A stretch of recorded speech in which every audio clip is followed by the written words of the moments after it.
Olá, você que nos acompanha, este é o Fono no Recreio.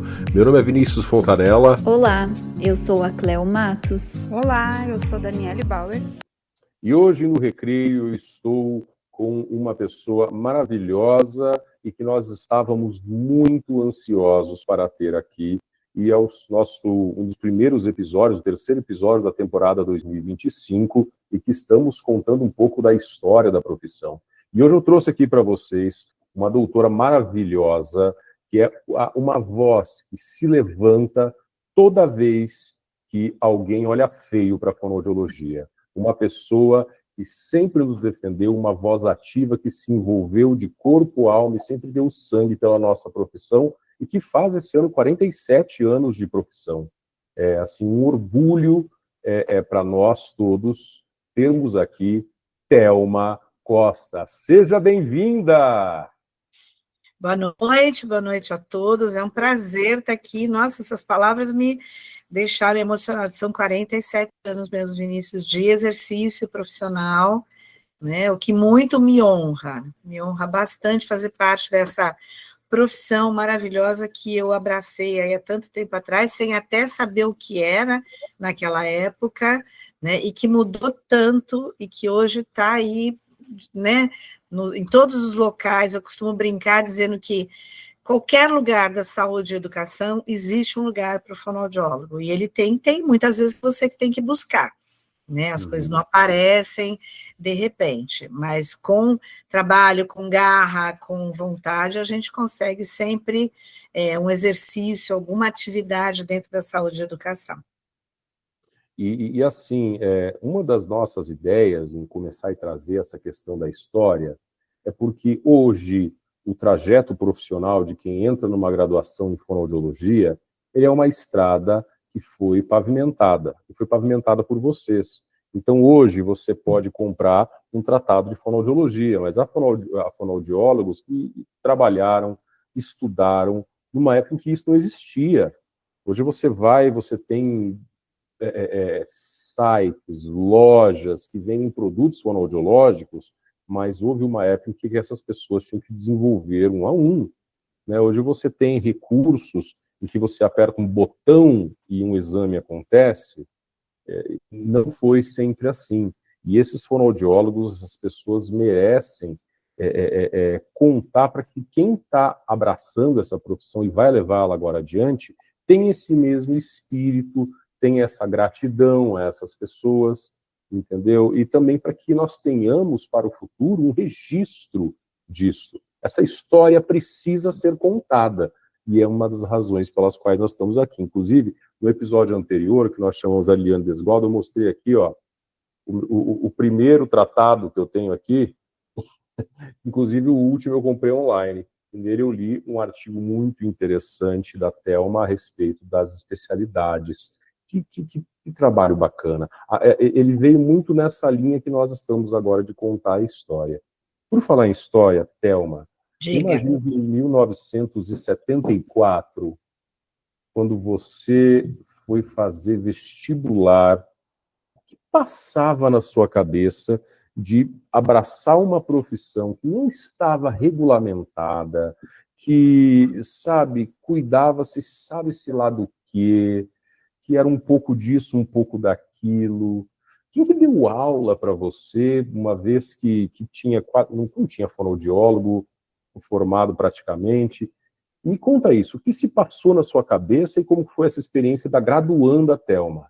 Então, Vinícius, foi assim. Primeiro, eu acho que naquela época a gente realmente entrava na faculdade sem saber o que a gente ia esperar. Eu lembro que eu conheci uma fonoaudióloga formada naquela época já, e eu, né, aquela busca de, né, pós-adolescente, adulto, jovem, onde você não sabe muito bem o que faz, aí eu fui fazer testes vocacionais. Claro que a fonoaudiologia nem apareceu como possibilidade, porque não existia fonoaudiologia, né? Então, apareceu letras, apareceu psicologia, começaram a aparecer, e aí eu pensei, falei, aí eu conheci essa fonoaudióloga, me interessou, sempre me interessou o novo, sempre me interessou desbravar, né, novas atividades e novos conhecimentos.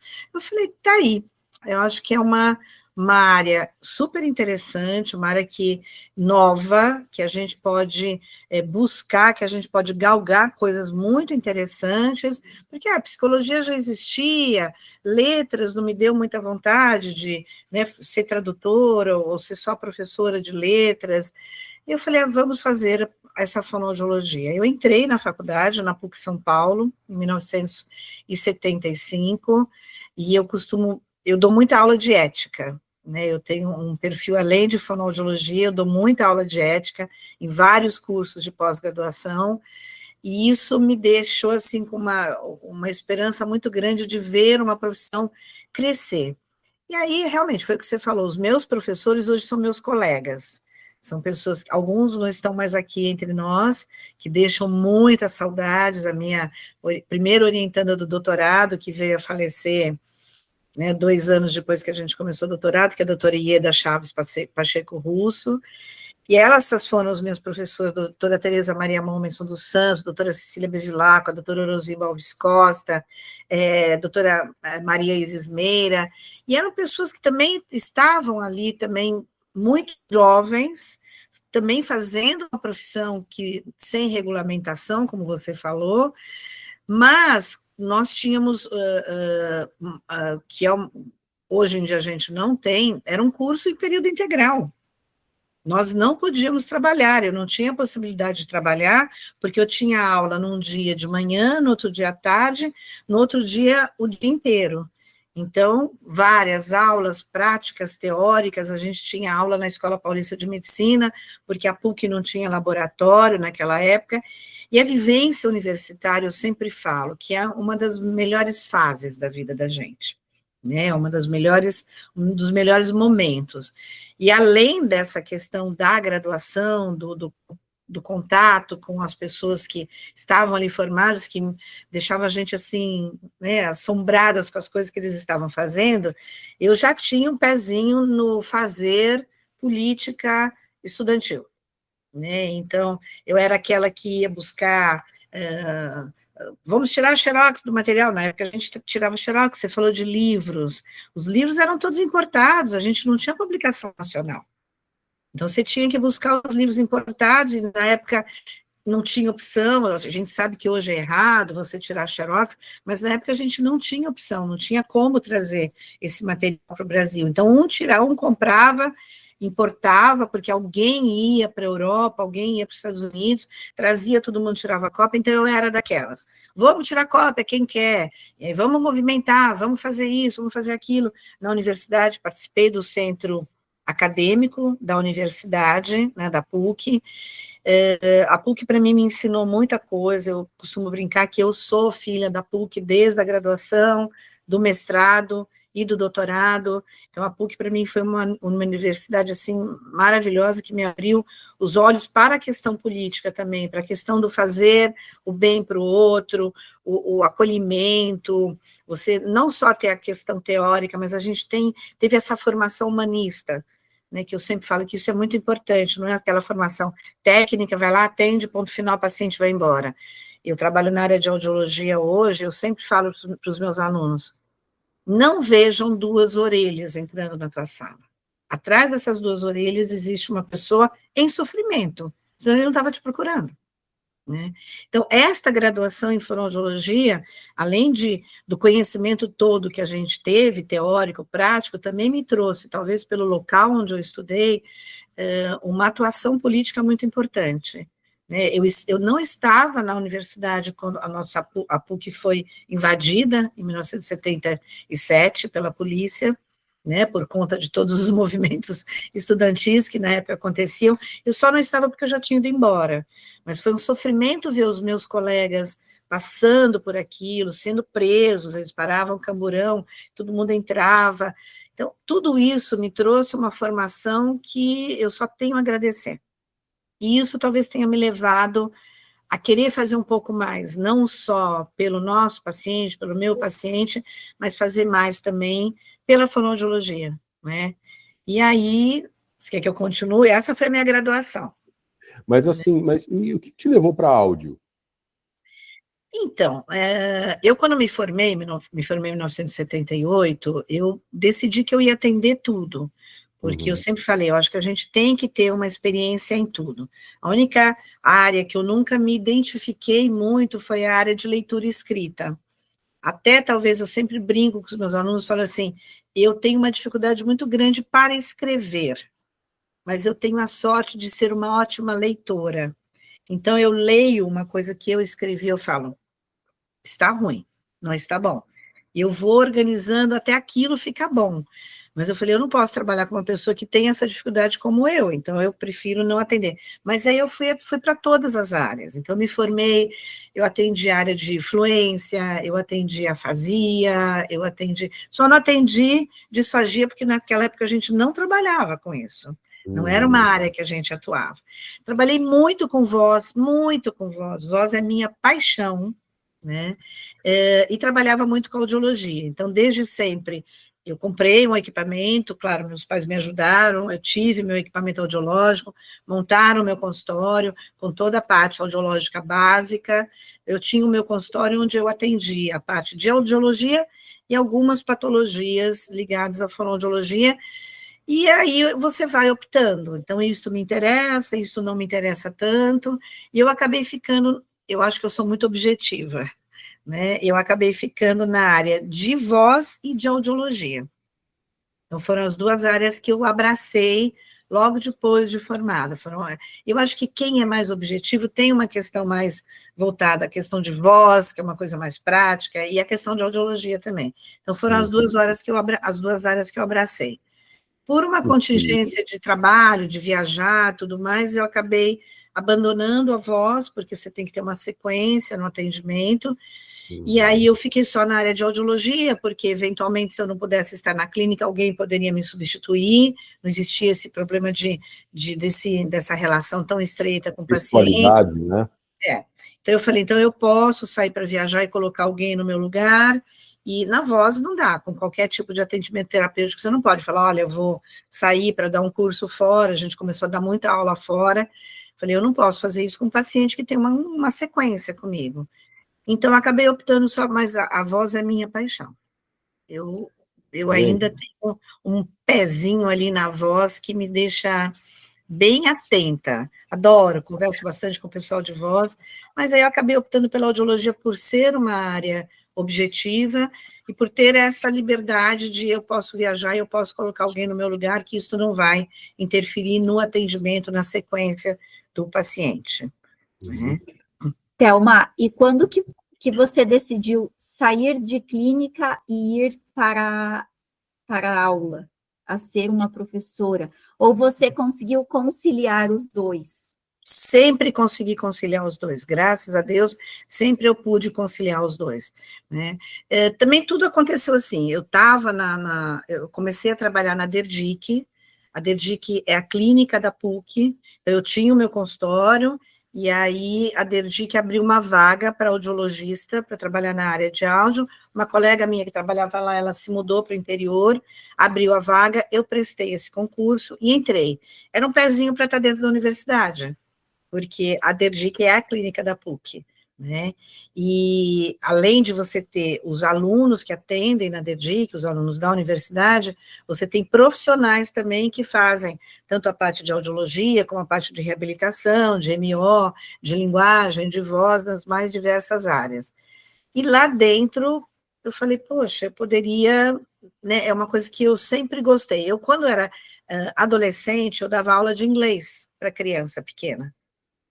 Então, acho que talvez, minha mãe era professora, então talvez isso tenha vindo dessa coisa de, né, nossa, minha mãe, ela era tão cuidadosa com os alunos dela, eu vinha tanto carinho, que eu falei, poxa, eu tenho que passar esse meu conhecimento para alguém, eu não posso guardar esse conhecimento para mim, essas pessoas têm que saber o que eu sei também, eu não posso isso ficar fechado. Tanto que, por exemplo, eu dou minhas aulas, o material está aberto, quem quiser pode levar o material embora, porque o conhecimento a gente tem que compartilhar, não dá para ficar fechado só dentro, né, da minha cabeça. E aí eu estava na Derdic, surgiu uma vaga para dar aula na PUC, só que eu não fazia mestrado, então tudo vai se encaminhando, né? eu não fazia mestrado e a universidade exigia que a gente tivesse uma formação acadêmica. Aí eu falei, bom, então é isso, então vamos prestar o mestrado. Eu prestei o mestrado na PUC também, então tudo está ali dentro, né? Tudo ligado.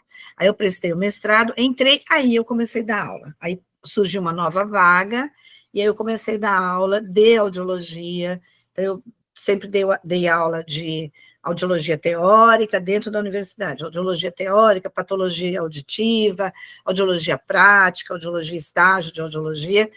O que eu gosto mesmo é estágio, eu gosto de atender o paciente junto com o aluno, mostrar, olha, como se atende, isso é o que eu gosto. E aí foi. A teoria e a prática juntas, né? Elas se juntas. complementam.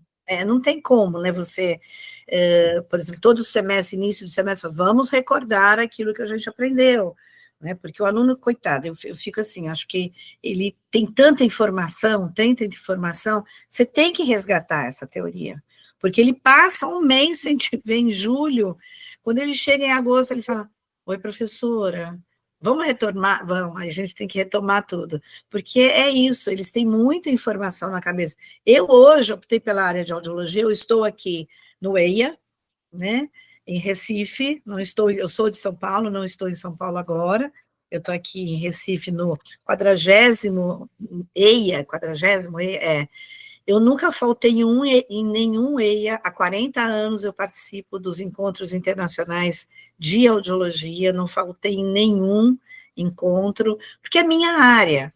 Eu costumo dizer para os meus alunos, gente, se você optou por aquela área, como no meu caso, hoje eu optei, é audiologia e ponto. Você tem que participar desse teu encontro internacional de audiologia, você não pode ficar de fora. Você tem que estar lá junto com as pessoas, até por uma questão de networking, né? Então, assim, encontrar com pessoas, né? Saber o que essas pessoas estão fazendo, discutir com elas. Então, eu estou em todas. Trocar informações, se atualizar. Uma coisa que eu gosto muito nesses encontros, nos congressos, é assistir tema livre, é assistir trabalho de aluno apresentando. Eu acho tão enriquecedor, porque aquele aluno está fazendo um TCC, acabou de fazer uma iniciação científica, e ele está lá com tanta dificuldade, você trocar essa experiência dele, o que ele aprendeu naquele trabalho que ele fez, né? Eu sou orientadora de TCC também na universidade, eu sei da dificuldade que eles têm de apresentar, então eu acho tão bom para mim e bom para ele a gente poder estar presente. Então, eu gosto muito de assistir os TCCs, apresentação de trabalho, dissertações que hoje tem, e aí a gente vai seguindo a vida, né? E aí eu fui dar aula, aí eu dou aula hoje, eu dou aula na PUC, já dei aula na Uniso, que é a Universidade de Sorocaba, durante alguns anos, dou muita aula de pós-graduação, né? Tanto de audiologia, como de, não voz, Vinícius, mas gostaria muito de aprender mais voz, dou aula de ética, dou aula de biossegurança e dou aula de acessibilidade nos cursos de pós-graduação, né, o que é muito difícil, né, eu sempre que começo as minhas aulas de ética, eu falo, vai ser boa, vocês vão gostar muito da aula, até pela experiência que eu tenho, é muito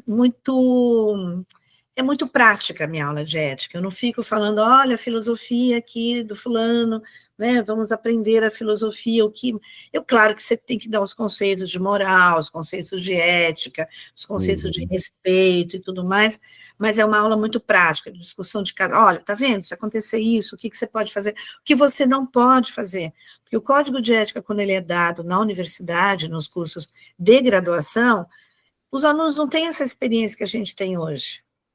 Então, quando eu pego um aluno de pós-graduação, que ele já vem com a experiência dele, é muito gostoso. Porque as discussões... Outro dia eu fui dar uma aula de ética numa turma, e eu tinha preparado... São 3 aulas que eu dou para eles de ética, preparei lá a quantidade de slides suficiente para dar as 3 aulas. A primeira aula eu falei 9 slides. Foi muito pouco de slide. Mas foi uma discussão tão gostosa para todo mundo, porque eu falava, eles vinham com uma discussão de um caso, então aconteceu isso, o que a gente pode fazer? Então, eu não me incomodo de não dar os slides estão lá, eles podem olhar depois, eu acho que essa troca, até assim, a minha experiência hoje, depois de 47 anos de formada, é muito importante a gente passar isso para o aluno, né, de como que ele vai lidar com essas questões. Hoje eu pego muito aluno recém-formado, que eu sempre brinco com eles, falando assim, aquela ilusão que a gente tem na faculdade, de que aquele meu colega de turma vai ser meu amigo forever, muitas vezes isso não é verdade, né, a gente tem que aprender a lidar com essas desilusões que a gente passa na vida profissional, e aprender que a vida é assim, né, que as pessoas, não é? Agora você já imaginou, você que é um acadêmico de graduação, que está nos acompanhando, você ter o teu TCC, o teu estágio, sob a batuta de uma Thelma Costa. Olha a honra. E pense, quem é aluno dela, pense também, porque nós estamos aqui conjecturando, né, a maravilha que é você ter uma pessoa com essa bagagem e com essa generosidade compartilhando. Aliás, meninas, a gente pode pegar como uma coisa, um padrão que se repete, desde que nós abrimos para essa temática assim, de falar da história da profissão, colegas mais veteranos, todas elas têm esse perfil generoso, né? Pode pegar quem eram as mais antigas, a Rita Maria Pimenta Rolim também tem esse perfil e foi para a docência, a colega nossa lá do... A Liliane Desgualdo, meu Deus, que maravilhosa aquela mulher. Todos temos apaixonados por ela. A Fernanda Papaterra, né, que é também uma veterana de profissão.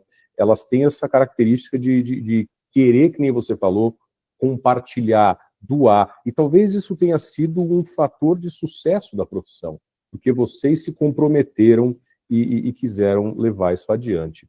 Outra coisa que eu queria mencionar é que é o seguinte, vocês que estão nos assistindo podem pensar que existe um perfil de fonoaudiólogo, mas existem diversos perfis e a fonoaudiologia precisa de pessoas com perfis muito diferentes. E poucas vezes nós trouxemos aqui no nosso programa pessoas que têm uma atuação política dentro da profissão, e isso é importante. Né? Isso é importante, porque nós temos uma profissão regulamentada, precisa marcar posição, precisa comprar determinadas brigas, a nossa profissão é frequentemente atacada, inclusive por outras categorias da área da saúde, né? Que já a gente teve, não faz muito tempo, uma categoria da área da saúde que queria ter o direito exclusivo de indicar a marca de aparelhos auditivos, o que é uma agressão que eu nunca tinha visto até então, assim, tão grave, porque você imagina, nos quase 6 mil municípios do Brasil, né, que não são todas grandes cidades, às vezes você tem ali uma ou duas lojas de aparelho auditivo. Se o indivíduo dizer que você tem que comprar aquela marca, ele já vai dizer onde você vai comprar, porque cada uma daquelas lojas trabalha com uma, duas, no máximo 3 marcas. Então, isso seria uma retirada de mercado, uma retirada de liberdade econômica de escolha dos indivíduos, e essas pessoas que têm esse perfil político, no qual, como por exemplo a Thelma mencionou, né, que viveram um movimento estudantil durante o período da ditadura militar, né, elas são muito importantes. Por isso que eu comecei esse programa dizendo o seguinte, ela é uma voz que se levanta quando alguém fere a fonoaudiologia.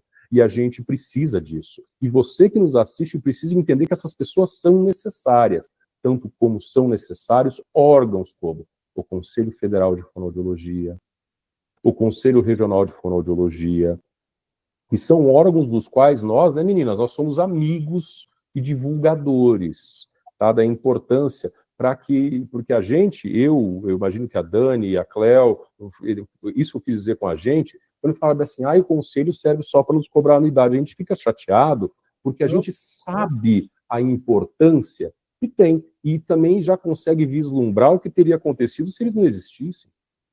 Tá? Então, essas pessoas que têm esse perfil político, elas acabam criando um caminho no qual é possível você trabalhar. Tá? É possível você trabalhar. Se o fonoaudiólogo hoje goza de prestígio na sociedade, ele foi construído a duras penas e não sem luta e assim, com muita agressão de determinadas outras categorias e que não venceram pelo grito de pessoas como a Thelma. Thelma, conta pra gente como foi esse seu envolvimento com os conselhos de fonoaudiologia. Então, Vinícius, como eu falei, né, eu acho que eu tive uma formação política muito interessante na universidade, por ser talvez a PUC de São Paulo, né, que é uma universidade diferenciada, que permite uma liberdade, permite uma democracia lá dentro, permite que os alunos se posicionem. Então as pessoas, mas isso é uma bagunça. Não, isso não é uma bagunça, isso se chama democracia. Né, você ter a participação, você poder participar, você poder conversar abertamente. Então, a gente tinha diálogos muito interessantes na universidade. E foi por isso, foi o que eu falei, eu já me envolvia na questão política estudantil, né, quando eu era aluna da universidade, a gente acaba vendo o que está acontecendo pelo mundo, foi o que você falou, eu passei por um período de ditadura muito triste, né, no nosso país. E eu estava um pouco cansada, como eu sou da área de audiologia, de ver outros profissionais. Aí a gente passou, né, na década de 70, começo de 80, a gente acabou batalhando também, brigando para a profissão ser regulamentada. A Lili também passou por isso, outras profissionais também mais antigas. Então, é aquilo, eu me formei em 1978, a profissão não era regulamentada, eu achava aquilo um absurdo, eu ter que sair da universidade, trabalhar com um médico, um outro profissional de saúde, e ele ter que assinar meus exames de audição. Eu sou competente para isso, eu não preciso que ninguém assine os meus exames. Eu aprendi a fazer isso na faculdade, eu sei fazer isso muito bem feito. Como é que eu tenho que... Aquilo me deixava uma fera, honestamente me deixava uma fera. E além disso, principalmente na minha área, a gente via muita intromissão de outros profissionais fazendo avaliação audiológica. Empresas, fábricas, empresas ruidosas. Eu nem acho assim, não questiono o profissional, mas eu questiono a situação. Você vai para uma empresa grande, uma metalúrgica, quem é obrigado a estar lá? O médico do trabalho e o enfermeiro do trabalho. E aí começaram a fazer os exames de audição. Quem vai fazer o exame de audição? O médico do trabalho ou o enfermeiro do trabalho. Ninguém vai contratar um fonoaudiólogo.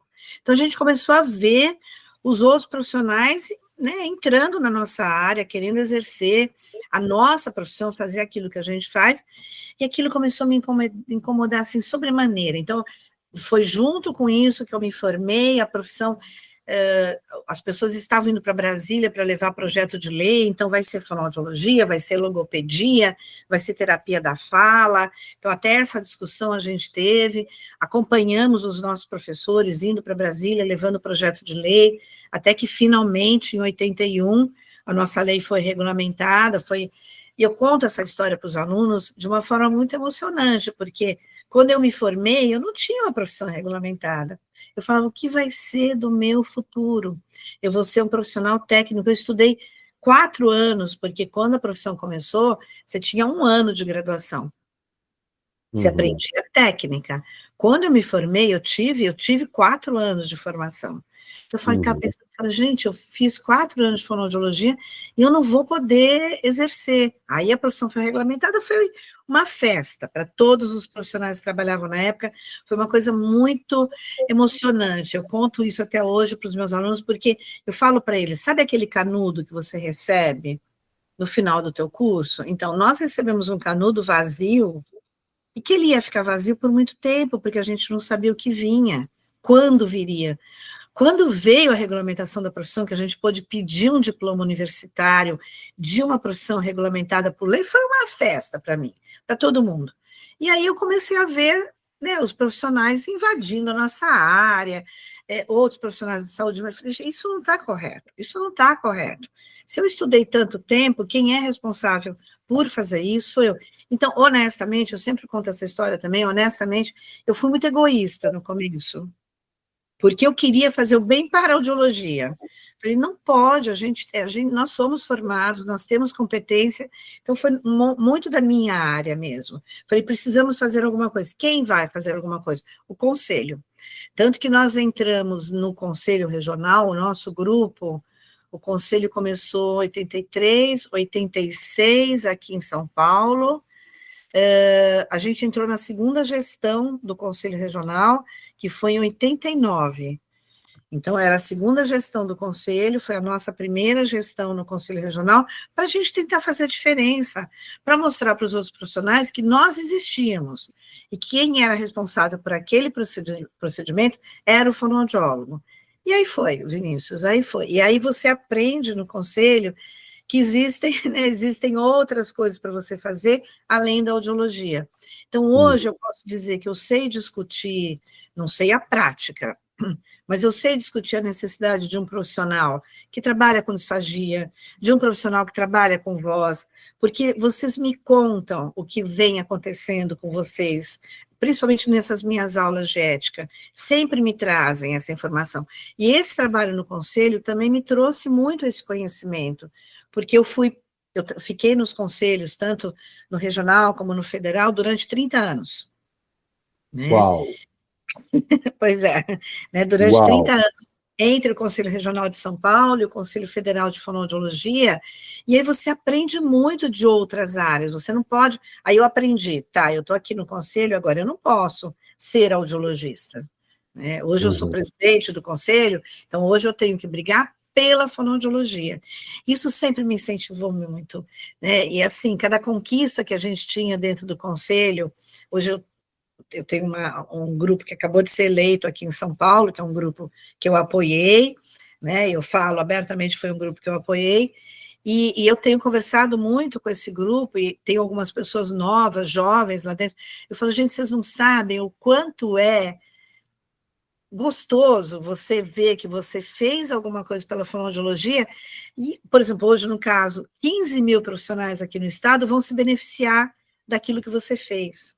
Isso é muito gostoso, é muito, muito satisfatório, assim, dá um prazer tão grande, você fala assim, poxa, eu fiz alguma coisa pela fonoaudiologia, eu consegui que a gente conseguisse, sei lá, você falou agora da questão dos aparelhos, ontem a gente estava aqui na abertura do EIA, ontem? Foi ontem. A gente estava na abertura do EIA, e a presidente do Conselho Federal teve essa determinação, né, alguns conselhos começaram, alguns profissionais de saúde começaram a dizer que a gente não podia indicar aparelhos sem ter supervisão, não podia fazer avaliação audiológica sem ter supervisão. Eu falei, gente, me formei há 47 anos, como é que agora eu vou pegar um supervisor de uma outra área? E ontem eu tive a notícia pela presidente do Federal que saiu uma determinação judicial que o Conselho de Medicina vai ter que informar a todos os conselhos regionais de medicina que eles não podem interferir na área da fonoaudiologia. Eles não... pois é, foi ontem, nossa, a hora que ela falou isso, me deixou até arrepiada, todo mundo bateu palma aqui no evento, porque assim, não pode, não é certo. E eu não vou interferir no que o médico fala, no que o enfermeiro fala, no que o fisioterapeuta fala, mas eu também não quero que interfira na minha área. A gente brigou muito, a gente está trabalhando muito nessa área, na fonoaudiologia, para ter essa interferência de outras profissões. Eu não preciso que outra profissão me fale o que eu devo, o que eu não devo fazer, o que eu posso, o que eu não posso fazer. O único que pode dizer isso é o meu Conselho de Fonoaudiologia. Ele é o único órgão... É tão evidente, para quem se envolve, para quem abraça, para quem senta e presta atenção, é tão evidente que nós somos uma ciência à parte, nós temos uma sociedade científica à parte, nós produzimos ciência à parte, entendeu? Nós temos nossos intelectuais, nós temos nossos... É uma profissão com um corpo tão grande, que aí agora é realmente fruto de uma visão antiquada, hierarquizada da saúde. Exatamente. Antes, desculpa, Vini, mas antes, quando você falava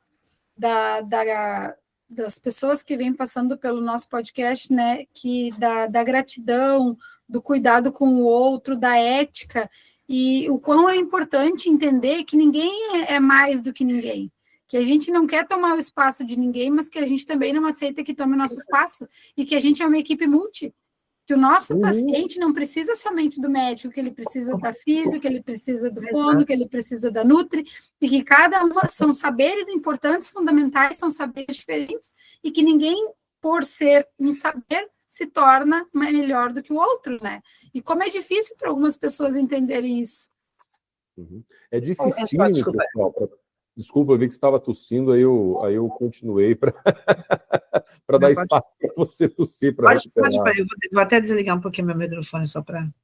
Tá, tudo bem. Então, eu quero dizer a vocês que vocês vejam, eu fiz questão, né, era uma coisa que a gente já queria há muito tempo trazer a Thelma aqui, para que vocês entendessem que esse tipo de pessoa é importante para a profissão, que se a gente não abrir a boca, daqui uns dias a gente não pode mais indicar o aparelho, daqui uns dias a gente não pode mais fazer avaliação vocal, daqui uns dias o outro profissional está fazendo avaliação de linguagem de leitura escrita, daqui uns dias tem a fonoaudiologia caiu por terra se continuar assim. Isso. Se ninguém briga, ela vai cair por terra, porque todo mundo vai se apropriando, cada um de um pedacinho, e daqui a pouco as nossas áreas foram com Deus, né? Isso. E a gente tem que brigar por isso, né, Vinícius? Porque é o nosso fazer, né? É isso que eu falo. Eu não vou lá determinar o que o outro profissional vai fazer ou não, mas também não quero que interfira na minha área. Eu aprendi a fazer isso. Nossa, hoje, né, o pessoal da disfagia, que é uma coisa tão recente, uma área tão recente. Quando eu, lá em 1978, que eu saí da faculdade, eu ia imaginar que a gente poderia estar dentro de um hospital discutindo a dieta que aquele paciente iria ter depois que ele fosse estubado. Quer dizer, eu não preciso que ninguém fale isso para mim. Eu sei fazer isso.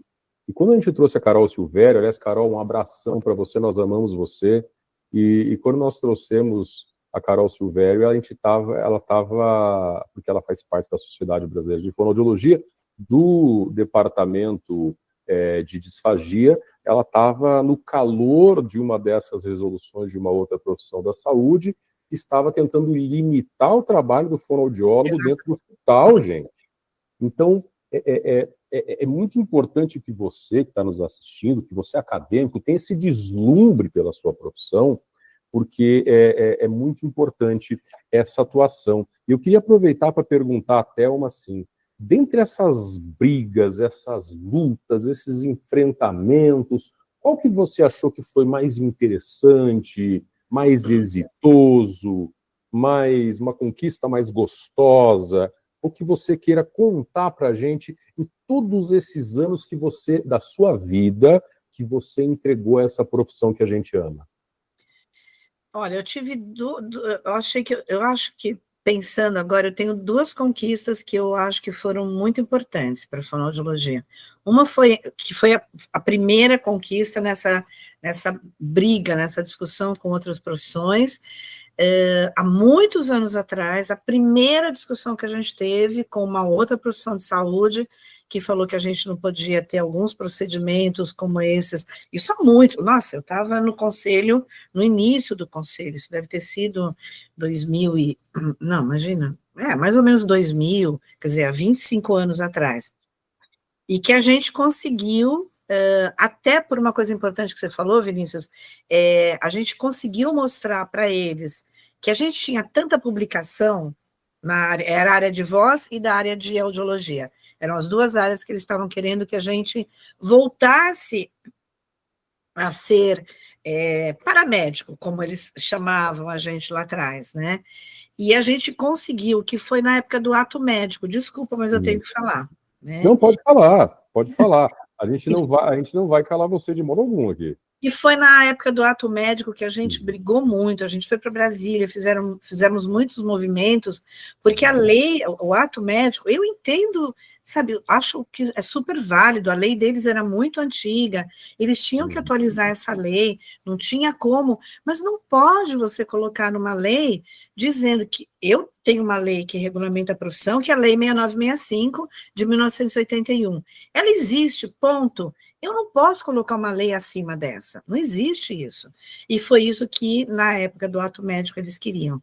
que foi uma conquista, eu acho que de todas as outras profissões de saúde. Eu acho que essa foi uma conquista que me deu muito prazer, que foi não a derrubada do ato médico, mas a derrubada de alguns artigos que tentavam impor para a gente uma supervisão de um outro profissional de saúde. Você teria que voltar a trabalhar com outro profissional de saúde e ter essa supervisão. E a outra conquista que, para mim, eu me sinto um pouco mãe do assunto, que é a questão do título de especialista que você falou no começo, né? Que foi em 1995, eu lembro perfeitamente disso. Nós estávamos no EIA, em Bauru, com a saudosa doutora Maria Cecília Bevilacqua, e ela veio questionar, eu era do Conselho Federal, eu era presidente do Conselho Federal de Fonoaudiologia, e ela veio me questionar, falou, Thelma, por que a gente não tem uma especialidade chamada audiologia? Eu falei, porque não existe, porque nós somos fonoaudiólogos, estamos todos nesse guarda-chuva da fonoaudiologia. Ela falou, está na hora da gente abrir uma especialidade, algum nome, porque a gente tinha um congresso, há 40 anos atrás, a gente tinha um congresso de audiologia, como você não tem um especialista em audiologia? E ela trouxe essa discussão, e eu achei super interessante. Aí voltei, tivemos uma plenária no Conselho Federal, aí foi só que eu falei, olha, nós precisamos abrir as especialidades dentro de algumas áreas, eu também não posso puxar a sardinha para o meu lado da audiologia, né, e o meu capítulo, né, e eu não posso puxar a sardinha para o lado. Foi isso que o Conselho me ensinou, sabe, Vinícius, de eu abrir o meu olhar para todas as áreas. Isso o Conselho deixou muito claro, que eu sou presidente do Conselho Federal, eu tenho que deixar todas as áreas da mesma maneira. Na época, a gente fez uma pesquisa no Congresso, estava acontecendo o Congresso Brasileiro de Fonoaudiologia aqui em São Paulo, não, em São Paulo, no Maxud, nós fizemos uma pesquisa com todas as pessoas que estavam no Congresso, com os congressistas, para saber em que área eles estavam estudando. E, na época, saíram as 4 grandes áreas, que era audiologia, linguagem, motricidade oral, na época não era nem motricidade orofacial, voz. O início foi motricidade oral e voz. Então, a gente estudou, aí determinamos, chamamos pessoas que trabalhavam nas outras áreas, determinamos qual era o escopo do saber deles, onde eles trabalhavam, o que eles faziam, e criamos uma resolução instituindo o título de especialista em audiologia, em linguagem, em motricidade oral e em voz. Foi, assim, uma conquista, porque aí eu hoje posso dizer, eu sou especialista em audiologia. Eu me orgulho de falar isso. Então, no meu currículo, por exemplo, hoje eu me apresentei aqui no EIA, Thelma Costa, meu número de registro, que é obrigatório, né, doutora em distúrbios da comunicação, especialista em audiologia. Então, hoje, eu sou especialista em audiologia. E isso dá uma visibilidade para o fonoaudiólogo muito grande. E é o que eu sempre falo, gente, vamos também falar da mesma profissão da medicina. Eu sou fonoaudiólogo, você tem um médico. Eu faço um curso de pós-graduação em audiologia, o médico faz uma residência em otorrinolaringologia. Então, a formação é a mesma. Então, não existe ninguém acima do outro, né? Você tem uma formação básica, uma pós-graduação, e todos estamos no mesmo nível. Então, isso é importante você saber, que as pessoas às vezes falam assim, mas é só um nome. Não é só um nome. Você mostra o teu conhecimento, você mostra aonde você está indo, né? Então, hoje, eu ser especialista em audiologia me dá uma segurança muito grande de quando eu vou discutir, e aí o médico pergunta, mas você é o quê? Eu falei, sou fonoaudióloga especialista em audiologia. Então, eu sou fonoaudióloga de base, sim, porque eu acho que também... mas será que não seria legal até uma gente ter, como tem nos Estados Unidos, o audiologist e o speech therapist? Eu acho que não, porque essa formação grande de fonoaudiologia nos dá uma compreensão muito maior do paciente que eu estou atendendo. Eu consigo ver o meu paciente com outros, é isso que eu falo, não são 2 orelhas que eu estou entrando. Então, apesar de eu ter especialidade em audiologia, eu consigo ver essa pessoa com 2 orelhas, com uma perda de audição, em sofrimento, de comunicação, de contato com seus pares, de contato com os familiares. Então, se eu não talvez fosse audiologista de formação básica, talvez muitas coisas passassem. Hoje não me passa, hoje não passa. Então, quando o paciente chega na minha frente, quando eu pergunto coisas para ele, eu não pergunto só da audição dele, né? Eu pergunto como é que ele vive, onde é que ele vive, o que ele faz, e como essa audição interfere na vida pessoal, profissional dele. Até porque, eu já disse uma vez aqui, eu acho que precisa ser dito de novo, profissional fonoaudiólogo, acadêmico, uma coisa é o que o teu paciente diz, outra coisa é o que realmente está acontecendo. Às vezes chegou aqui, o cara fala assim, olha, eu tenho um problema de voz. Aí você vai lá, tipo assim, eu vou lá preparado para atender voz, o problema é de fala, e é uma coisa diferente. Mas na percepção de senso comum dele, é aquilo. Então a pessoa chega assim para você, eu tenho um problema de fala. Mas se você for um bom fonoaudiólogo, você vai se questionar se aquilo não tem origem em um transtorno do processamento auditivo. Né? Você fala, mas eu já fiz uma audiometria, então você escuta, mas você ouve. Você ouve, isso. Né? Então, a gente tem que ter essa formação maravilhosa, né? E também tem que ter esse deslumbre por quem pavimentou esse caminho no qual hoje a gente corre. Tá? Hoje você estava falando, posso só comentar uma coisa que eu acho super importante? Você falou do livro, né, do meu capítulo de A História do Título de Especialista. Outro dia eu estava falando com uma colega nossa, com a Mara Belal, eu falei, Mara, a gente precisa escrever um livro da história da fonoaudiologia. Ela falou, ai, Thelma, eu falei, precisa, Mara, porque a gente está, né, precisa passar o bastão para alguém daqui a pouquinho, né, a gente tem experiência, mas a gente precisa deixar escrito o que aconteceu. Tanto que esse capítulo, algumas pessoas, até quando eu escrevi, me questionaram, falaram assim, mas Thelma, você não tem algumas coisas de referência de literatura? Eu falei, não tenho, não existe nada anterior a isso. Hoje ele vai ser uma referência de literatura. Você está criando a referência. Exatamente, eu falei, eu não tenho isso, eu tenho muito da minha história, muito da minha memória, que eu acho que a gente tem que começar a colocar isso no papel. Porque isso vai se perder daqui a pouco, Vinícius. A gente precisa... Thelma, você precisa me ajudar e nos ajudar, sabe por quê? Porque uma das funções dessa temporada, desse programa, é essa. Isso aqui, hoje com a IA, eu transformo isso aqui num capítulo de livro, essa conversa. Tá? Então, aí eu chamo algumas pessoas, né? Por exemplo, a própria Mara, eu já chamei ela para vir aqui, eu queria que ela viesse contar a versão dela. Gente, eu tenho aqui, olha quanto longe que eu tô da Mara aqui, ó. ele fica aqui, ó, em pé aqui, né, com orgulho, porque eu também vi uma pessoa de origem humilde que adquiriu essa obra, sabe que é uma obra de custo acessível, foi uma conquista adquirida, então ela fica aqui num lugar especial no meu consultório.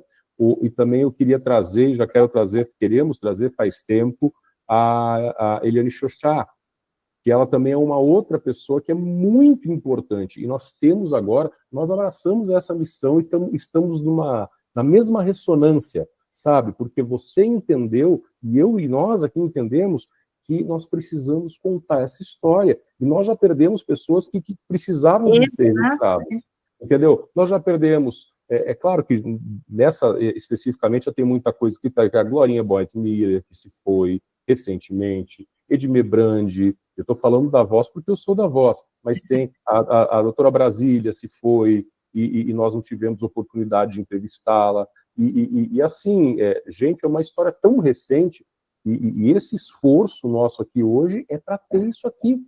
Eu falei, com os recursos que nós temos hoje, essa entrevista, ela vira um capítulo de livro assim, né? E nós estamos criando a referência para que no futuro vocês podem escrever no livro, olha, a Fernanda Papaterra, em entrevista que está disponível em tal lugar, contou que ela se formou em 74 e era assim. E aí, a Liliane Desgualdo, em entrevista, ela contou que ela teve que esperar um artigo vir de navio para ela poder... Nós estamos criando essas referências, estamos na mesma sintonia. Então, Thelma, me ajuda a trazer essas pessoas para cá, porque nós queremos continuar contando essa história, e essas pessoas são fundamentais. E você mencionou a doutora Mara, eu já mandei e-mail, já mandei o WhatsApp para ela, mas eu sei que ela é muito ocupada, entende-se. né? Ela é uma sumidade e nós sabemos, né? Inclusive, para ela contar aqui que ela começou a trabalhar na Audi, que eu sei. Começou. Quem contou esse bafão aqui para a gente foi a Lúcia Nishino. Tá? A gente não sabia, quando ela esteve aqui, ela contou. Você sabia que a doutora Mara começou na Audi? Ela tem que vir aqui contar essa história. Começou na audiologia. Então, o nosso percurso, sempre falo para ela, Mara, o nosso percurso é muito parecido. Nós nos formamos, eu acho que no mesmo ano, nós temos a mesma idade, né? E a gente teve esse percurso de começar na audiologia e na voz, ela foi para a voz e eu fui para a audiologia. Né? Eu acho que a gente precisa, sabe? E só mais uma coisinha que eu queria falar, que você comentou, eu acabei anotando aqui, essa história do conselho, é bem isso, eu me entristeço muito quando no final do ano, quando sai a resolução de anuidade, o conselho só serve para cobrar anuidade, o conselho não faz outra coisa. Isso me entristece muito, porque só quem trabalhou e quem trabalha no conselho, no sistema de conselho, sabe o quanto é trabalhoso, o quanto é difícil, o quanto você tem que se dedicar. Eu, quando era do Conselho Federal, era assim, eu viajava, deixava muita coisa aqui, é um trabalho, e uma coisa uma situação que eu sempre passava no Conselho Federal, que é aquilo que eu falei, são conquistas, você sabe que está fazendo conquistas pela classe, mas muitas vezes eu saía de plenária, eu ia para o hotel, eu ficava pensando assim, será que isso foi o melhor para a fonoaudiologia? E às vezes eu não conseguia dormir, porque eu falava, meu Deus do céu, hoje nós temos 55 mil profissionais, então imagina hoje, você voltar para o hotel e falar assim, decidimos isto pela fonoaudiologia. Será que isto foi o melhor? Eu lembro uma situação que nós estávamos discutindo a questão do uso do título de doutor pelo fonoaudiólogo, no Conselho Federal. Eu sempre fui contra, porque eu acho que quem usa doutor é quem faz doutorado. E aí foi uma discussão, eu falei, não é, a minha palavra foi a palavra final, porque eu era presidente, e não, e fui pro hotel. Aquilo ficou me remoendo horas, eu não conseguia dormir. Falei, gente, será que eu fiz o melhor? Às vezes é tão difícil, você está numa equipe de saúde, como vocês falaram, você está numa equipe, todo mundo é doutor, mesmo quem não tem doutorado, e nós não somos doutores, nós somos fonoaudiólogos. Isto é importante, equipe, às vezes para aquele profissional que está ali no meio de outros profissionais que todos são intitulados de doutores. Eu voltei no dia seguinte para o conselho e falei assim, podemos voltar a esse assunto? Mas por quê, Thelma? Eu falei, porque a gente precisa pensar no fonoaudiólogo. É isso, eu preciso pensar no fonoaudiólogo. Não é a minha opinião que vale, não é a minha decisão, é a decisão da classe profissional que muitas vezes, claro, o professor doutor é aquele quem tem o doutorado, mas o doutor, a gente não sabe o que ele está passando, às vezes, no mercado de trabalho dele, que as pessoas estão, você é só fonoaudiólogo. Então, isso, para mim, foi uma mudança de opinião que deve ter sido importante para a classe, que tem muita gente hoje usa o doutor no jaleco, né? E assim, e a maneira como essa resolução foi escrita, você sabe que eu adoro ler resolução, sabe? E ela foi escrita de maneira muito sábia, que você falou que você usa se você acha melhor, mas que quando você fala doutor aí é o título de doutor. Né? E existe também, e eu já fui muito questionado a respeito disso, e eu falo bem assim, existe uma diferença entre linguagem científica e linguagem popular.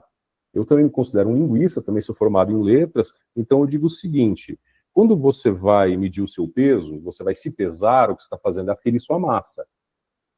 Então, uma coisa é você ter o tratamento de doutor popular, outra coisa é você ser doutor em título acadêmico. Então, do mesmo jeito que existe uma linguagem científica e uma linguagem popular, eu acho que, eu realmente, as pessoas às vezes falam doutor, mas eu no meu jaleco eu não ponho doutor, porque é uma questão de etiqueta minha. Se quiser chamar, chame, mas eu não vou solicitar o tratamento, assim. Então, eu deixo a critério do outro, eu coloco no colo do outro, se chamar tudo bem, se não chamar, eu não tenho doutorado, não tenho pretensão de vir a fazer também, né? Mas, enfim, eu acho que vocês são muito sábios quando vão escrever, que pega a caneta e vão colocar, porque justamente tem essa questão, tem que pensar no outro, a gente tem que se doar para o outro. Nós estamos mexendo com 55 mil pessoas e com uma categoria, né? E agora vocês falando que vão escrever essa história, me deixou muito... Não sei ainda. Eu falei...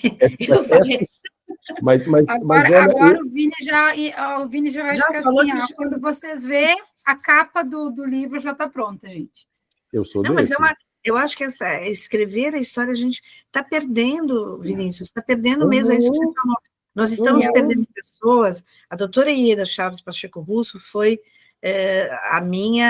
comecei a fazer o doutorado com ela ficou doente no final do meu primeiro ano, continuou me orientando, ficou doente, não saiu do hospital e faleceu no começo do meu doutorado. É uma tristeza para mim, aquilo foi nossa, foi um baque para mim. Claro. E ela tinha muito para contar. Nossa, o que a Ieda passou, o que a Ieda fazia nos congressos, ela era chamada da Mrs. Smile, né, porque ela estava sempre sorrindo, ela tocava piano, tinha um piano na frente, isso se perde, vai se perder daqui a pouco. Essas memórias vão se perder, eu acho que a gente tem que resgatar. Então, ó, de minha parte, pelo menos a de vocês, a gente vai contar. Né, menina? Com certeza. Dá. E assim, então, eu acho que tem uma palavra que resume tudo isso que você trouxe, da questão do conselho, da questão da tua história, de tantas outras fonoaudiólogas, né, que, como diz o Vini, fizeram a pavimentação da fonoaudiologia para a gente. Eu acho que tem uma palavra que resume muito, que é o pertencimento, né? Quando a gente não olha somente para o eu, mas para a classe, para a categoria, para o pertencimento, para o colegiado, para tudo. Eu acho que aí é que você faz a diferença. Não é o título de doutor, não é o título de mestre, não é o tamanho do teu látis, mas é o pertencimento que você, Thelma, tem por toda essa história, por tudo isso que você viveu dentro da fonoaudiologia, né? E o legado que você está deixando, porque se hoje nós estamos aqui nos reunindo, se hoje a gente está buscando contar essa história da fonoaudiologia, é porque a gente acredita, né, no quanto a fonoaudiologia é importante, o quanto ela faz diferença na vida dos outros, dos pacientes, das famílias, porque não é só o paciente, né? A família, o contexto, a escola, a história, é tudo. Eu acho que, assim, esse trabalho do conselho me deixa muito satisfeita, porque eu sempre fiz... Não, assim, pela profissão mesmo. E eu acho que é esse o perfil que você tem que ter quando você vai para um conselho de classe, para uma sociedade científica. É o fazer pela fonoaudiologia. É o pertencimento. É isso, você não pode... Foi o que eu falei, de uma forma egoísta, eu comecei porque eu estava incomodada, todo mundo queria fazer audiologia, fazer audiometria, fazer empresa. Eu falei, não pode, é minha área. Mas acho que toda luta começa com um incômodo, né? Exato. Ninguém vai para a luta se está todo mundo confortável. Está todo mundo bem, né? Aí, quando eu entrei lá, eu falei, gente, tem muito mais coisa além do que a minha área de audiologia. E eu tenho que lutar por todo mundo, porque todo mundo espera isso de mim. Né? Se eu estou lá, se me colocar, eu fui eleita pela classe, se os fonoaudiólogos votarem em mim, eu tenho que respeitar a decisão deles e fazer o melhor trabalho possível. É o que eu falo, o conselheiro está lá, não está lá obrigado, não. Está lá porque foi votado, porque ele quis. Então, ele que faça um bom trabalho. Ele que lute pela categoria. E a nossa missão, enquanto fonoaudiólogos, ou a missão que a gente aqui abraçou, se as próximas gerações que vierem entenderem a importância desse espírito, continuarão isso, para não ficar uma coisa como houve uma geração combativa, houve uma geração que lutou, que gritou, que fincou bandeira, que fez com tudo que a cultura acontecesse, e depois vem uma geração seguinte que vive no conforto gerado pela geração anterior, que dormem em lençóis tranquilos porque tem a lei, tem um conselho, os conselhos regionais já estão estabelecidos, o código de ética já está escrito, o tratado já foi feito, a sociedade científica existe, a Associação Brasileira de Audiologia também existe, então, mas isso precisa continuar. Vocês também precisam abraçar esse munus e seguir isso adiante. Então, eu queria até deixar isso que você falou é muito importante, Vinícius, porque como eu apoiei, né, essa chapa agora de São Paulo, que ganhou, eu fico pensando, quem vai dar sequência a isso? Então, aí, para isso, é isso mesmo, é um recado para quem está assistindo esse podcast, que entrem nos conselhos, entrem nas sociedades, entrem nas academias, né? Façam isso pela fonoaudiologia, porque a gente fez a história, mas agora a gente precisa deixar pessoas que toquem isso daqui para frente, né? A gente precisa, né? A gente ajuda, foi o que eu sempre falei, eu ajudo, o que quiser, eu estou junto, estou ajudando, mas a gente também uma hora precisa parar, né? A gente precisa... Na real, vocês construíram o castelo. E agora as pessoas que estão aqui e os que virão precisarão manter, precisarão cuidar, né? Porque senão vira ruína, não adianta. Mas ninguém ama aquilo que não conhece. É por isso que o primeiro passo é contar essa história. É contar essa história. As pessoas que virão, elas precisam saber o quanto amor foi posto para chegar nisso. Isso não caiu do céu, né? Foi amor, foi trabalho, foi briga, foi luta. Um tratado de fonoaudiologia não cai do céu com tapa e tudo. Nossa! Né? Isso aqui, gente, para você, tem que ter muita tarimba para você que nem diz aqui no mercado sul, editorial e vender, cara. Hã? Seu microfone ficou mudo, Dani. É sem som, Daniel. Seu microfone tá mudo. Opa! Tem que ter muito café no bule, que nem diz aqui no sul, para fazer tudo isso. Não é qualquer um. Isso. Teve que ter muito trabalho para você conseguir. A BIM falava assim, vamos colocar isso no mercado editorial, em 1997, no caso esse, é por isso que eu tenho amor por esse que é o primeiro, vamos colocar isso aqui no mercado editorial e vai ter saída, vai ter consumo, porque nós temos um público que estuda e que precisa disso aqui. Então, isso precisa ser contado e precisa ser conhecido. Thelma, você é realmente para a gente assim, uma inspiração enorme, porque desde que a gente tomou essa consciência de que essa história precisa ser contada, o seu nome já estava aqui na nossa cabeça, sabemos do seu trabalho à frente, e você agora vai participar da eleição do Conselho Federal também. Já contaram isso para vocês? Nós somos um veículo de mídia. E realmente, vocês já publicaram, né, o nome da chapa de vocês, e você está como representante do Crefono 2, né, nos trouxe, pela admiração que nós temos por você e pelo seu legado, tá? Nos trouxe muita satisfação em saber que você está representando o Crefono 2, né? Então já contaram. Teremos eleição semana que vem para o Conselho Federal de Fonoaudiologia. Tá? Queridos, essa é uma eleição indireta, tá? Então, é uma eleição, vocês votaram no começo do ano, nós tivemos uma participação muito interessante, não sei se você viu, Thelma, nós abrimos os nossos canais para todas as chapas de material, hospedamos gratuitamente, sem edição, porque a gente não queria ficar assim, sabe? Você sabe que nós temos uma história recente da nossa democracia, que edição de debate não dá muito certo. Então nós colocávamos o material integral das chapas para ajudar as pessoas a confrontarem, a ver, olha, esse é o vídeo da chapa tal, esse é o vídeo da chapa tal, e foi muito bonito, né? Nós tivemos algumas questões aí, como questão de intervenção no Crefono 1, teve repetição da eleição no Crefono 9 e no Crefono 2, que no Crefono 2 mudou o resultado da eleição, e você sabe muito bem, porque eu estava acompanhando a sua interação nesse sentido, e isso é o custo da democracia. É o custo da democracia e a questão, né, e toda essa... Se a gente teve maturidade para falar, parou, vamos fazer de novo, é porque a gente realmente quer fazer a coisa bem feita, nem que tenha que ser feita de novo, né, e a gente tem muito orgulho disso.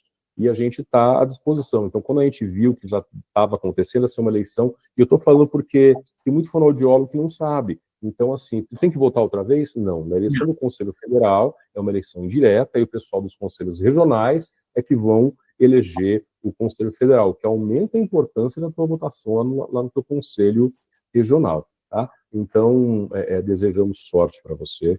Obrigada. Tá? A chapa que você compõe, né? E assim, eu vou passar a palavra para as meninas, eu falei demais. Se querem fazer uma pergunta, se querem encerrar, se querem agradecer. Eu faço a última pergunta, Cleo, depois você encerra, pode ser? Thelma, a gente acho que não tem palavras para agradecer, né?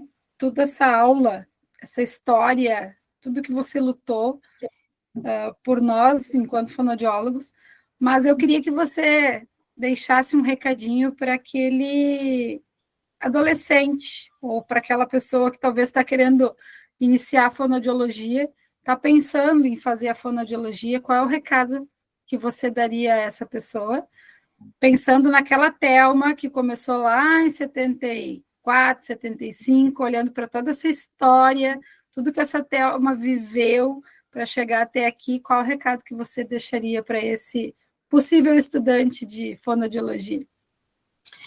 A fonoaudiologia é a melhor profissão do mundo. A melhor profissão do mundo. Ela te dá... Primeiro, você tem milhões de áreas que você pode escolher.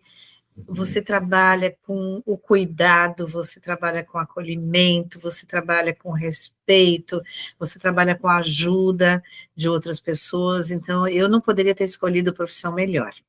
E se você, adolescente, quer se dedicar a cuidar do outro, faça fonoaudiologia. Você não vai se arrepender nunca de ter feito fonoaudiologia. Que belas palavras. E com certeza, eu sou apaixonada pela fono também. E eu divido da mesma opinião que ti, que o nosso conhecimento tem que ser compartilhado, que nós somos uma classe que precisamos nos unir cada vez mais, nos fortalecer e assim crescermos juntas. Então, hoje, em nome de todos os meus colegas, também gostaria de te agradecer muitíssimo por essa participação, por disponibilizar um pouquinho do seu tempo. Eu sei que está aí no meio do EIA, que também é uma correria, né? Quem participa de congresso, quem já foi para algum congresso, sabe o quanto é uma correria tudo isso, mas uma correria boa. Então, estamos imensamente gratos e honrados por ter o privilégio de tê-la aqui conosco, compartilhando um pouco da sua história com a fonoaudiologia. Muitíssimo obrigada e espero encontrá-la no Congresso de Fono, lá em São Paulo esse ano. Com certeza. Para atualizarmos nossa foto e o nosso abraço. Com certeza. Você vai falar mais alguma coisa, Vinícius? Eu posso falar um pouquinho? Fica à vontade. Também só queria agradecer, né? Quando vocês me convidaram lá atrás, eu achei muito interessante. Queria participar, não tinha como, a gente não tinha data, né, Vinícius? Foi muito... Aí eu falei assim, hoje eu estou no EIA, porque a hora que você pediu para ser no sábado, numa sexta-feira, eu comecei a ver, eu só teria uma sexta ou um sábado em junho. Falei, gente, Thelma, para um pouco, né? Eu falei, não, vai ter que ser no EIA, porque pelo menos eu não tenho compromissos em São Paulo, né? Eu estou aqui, estou tranquila, acabei a minha palestra, foi hoje, amanhã eu só vou assistir o EIA. Então, assim, foi um prazer enorme conversar com vocês, poder contar um pouco disso para essas pessoas que estão escutando, como a fonoaudiologia deixa a gente feliz trabalhar nessa área. Para mim é um prazer também. Muito, muito, muito, muito obrigada a vocês por terem me chamado. Nossa, assim, saber que a Thelma podia estar na praia essas horas, comendo camarão na beira da praia, porque ela está em Recife. Mas eu vou agora, Vinícius, pode deixar que eu estou delícia! Gente, então aqui nós somos um grupo de fonoaudiólogos que veste a camisa, que coloca o PIN, que é muito orgulhoso de estar nessa profissão e gostaríamos de transmitir a vocês que nos escutam esse mesmo orgulho. A temporada 2025 do Fono no Recreio está on fire, tá pegando fogo, gente. A gente tá com pessoas incríveis, com histórias emocionantes e querendo trazer a história da profissão com esses profissionais incríveis que trouxeram, que ajudaram a moldar essa coisa linda que é a fonoaudiologia brasileira, tá? Nós agradecemos de coração a disposição da Thelma nessa correria dela, estando em Recife, estando no EIA, de destaque conosco. Deixar o recado para você que participe dos congressos é muito importante. O EI agora está acontecendo enquanto gravamos esse episódio. As inscrições para o Congresso Brasileiro de Fonoaudiologia, que será em São Paulo, estão abertas. Vai lá, você não vai se arrepender, é uma delícia. O Fono no Recreio estará lá fazendo a cobertura e com todos os seus integrantes, né? Estão todos inscritos para estar em São Paulo e isso nos dá um prazer incrível. Então vamos renovar nosso abraço. Assista os nossos episódios anteriores, fique ligadinho nos próximos, e de onde veio esse, vai sair muito mais coisa legal. Eu agradeço você por ter estado conosco nessa última hora e pouquinho, e como de costume eu falo com você, vejo você no próximo episódio. Um abraço!